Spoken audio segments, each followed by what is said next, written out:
This episode is brought to you by Dragon Ball Legends, the mobile fighting game based on the Dragon Ball series. Featuring high-quality 3D graphics and authentic voice acting, the game follows Shallot, an original character, and his adventures with Goku and others. With intuitive controls and simple card-based gameplay, unleash combos and powerful team-based attacks. Battle players around the world in friendly matches, compete in the rankings, or team up in co-op. And now Dragon Ball Legends' 5th anniversary is on. Download Dragon Ball Legends today. On today's Smart 7, finally a gathering the Tories didn't attend, England rack up the goals and lots more. It's Tuesday the 20th of June, it's World Refugee Day, and happy birthday Nicole Kidman. The Smart 7, it's news but not the news.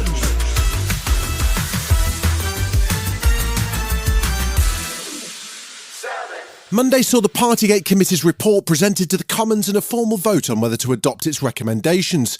While many Tory MPs failed to show up, there was a celebrity guest as Sir Ian McKellen was spotted in the gallery, presumably shouting, "This shall pass." In the end, after several hours of debate, it went to a vote and did pass, but the voting numbers told their own story. Bear in mind there are 650 MPs in the House of Commons. The ayes to the right, 354. The noes to the left, 7.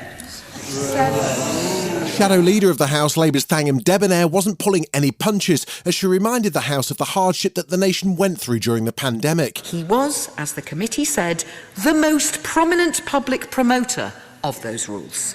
So it is simply not credible for Johnson to repeatedly claim that they were complied with. This isn't just the reasonable person test, it's the who on earth do you think you are kidding test. And he fails both. The failure of many Tory MPs to turn up for the vote was no surprise, given that Tory leader and PM Rishi Sunak didn't even bother to vote, in what will surely be seen as a sign of weak leadership and a failure to finally close the door on former PM Johnson.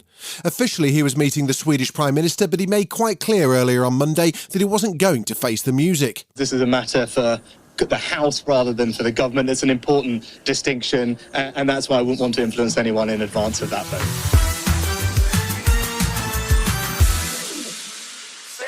The long-awaited COVID inquiries into the second week of public hearings, and Monday's key witness was a Prime Minister from what seems like a million years ago. David Cameron was in the witness box giving evidence on his government's preparedness ahead of the pandemic.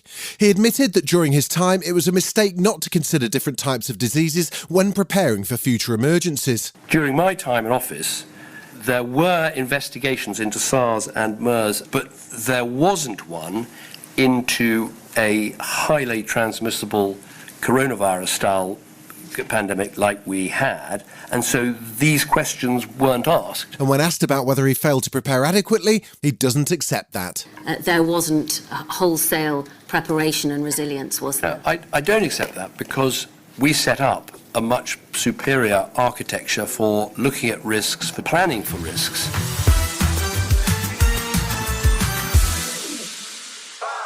Both sides in Russia's war on Ukraine are sustaining heavy casualties, according to the latest report from British military intelligence. Ukraine's recaptured 8 settlements so far, but the fighting in the east around Bakhmut is said to be particularly fierce, as Russia doesn't appear to have given up its ambitions to capture the whole of the Donetsk and Luhansk regions.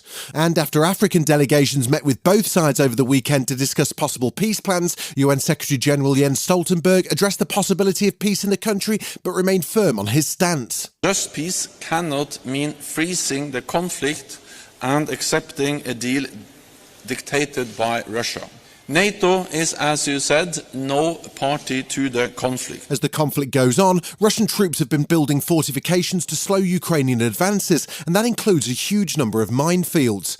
The Halo Trust specialises in clearing landmines from conflict zones, and CEO James Cohen is warning there'll be long-term impacts as thousands of kilometres of agricultural land are no longer usable. What is going on in Ukraine right now is the largest programme of landmine laying since the Second World War.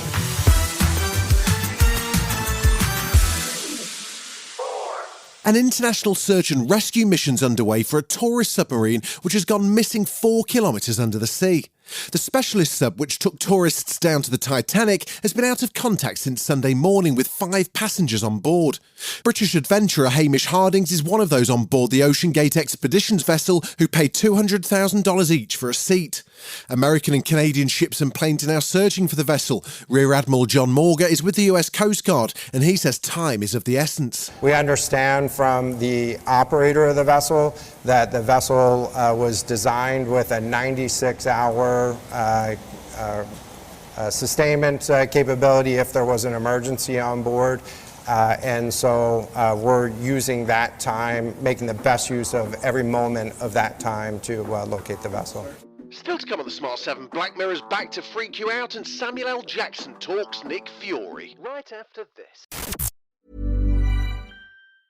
This episode is brought to you by Dragon Ball Legends, the mobile fighting game based on the Dragon Ball series. Featuring high-quality 3D graphics and authentic voice acting, the game follows Shallot, an original character, and his adventures with Goku and others. With intuitive controls and simple card-based gameplay, unleash combos and powerful team-based attacks. Battle players around the world in friendly matches, compete in the rankings, or team up in co-op. And now Dragon Ball Legends' 5th anniversary is on. Download Dragon Ball Legends today.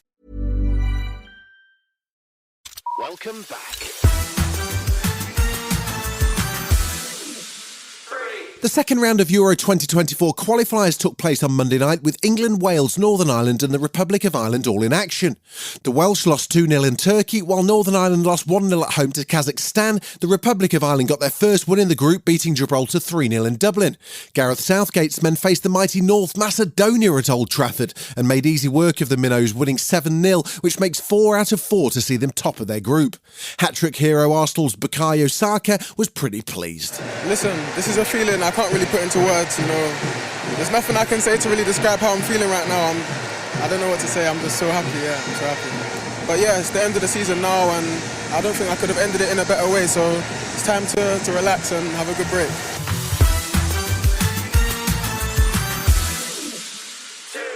Samuel L. Jackson's popping the eye patch on and returning as Nick Fury in new Marvel series Secret Invasion.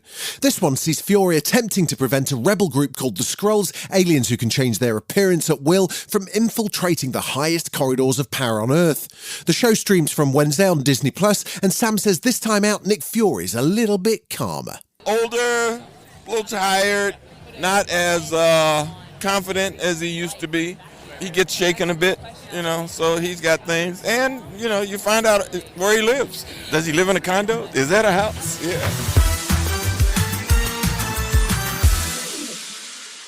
Black Mirror's finally returned to Netflix after a hard-to-believe 4-year hiatus, and with all the anticipation, it's had a bit of a mixed reception.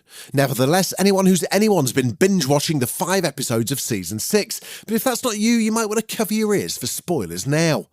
Annie Murphy, who you'll know from Schitt's Creek, is the star of the reality TV-based episode Joan is Awful, but she says it's hard for the show to stay ahead of real life. It has become so wildly timely, and with the advances in AI and with the writer's strike happening, I'm so excited to be a part of an episode of Black Mirror that I think will get conversation going in an even bigger way.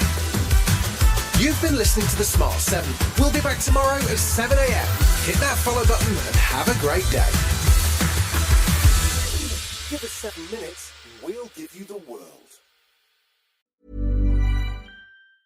This episode is brought to you by Dragon Ball Legends, the mobile fighting game based on the Dragon Ball series. Featuring high-quality 3D graphics and authentic voice acting, the game follows Shallot, an original character, and his adventures with Goku and others. With intuitive controls and simple card-based gameplay, unleash combos and powerful team-based attacks. Battle players around the world in friendly matches, compete in the rankings, or team up in co-op. And now Dragon Ball Legends' 5th anniversary is on. Download Dragon Ball Legends today.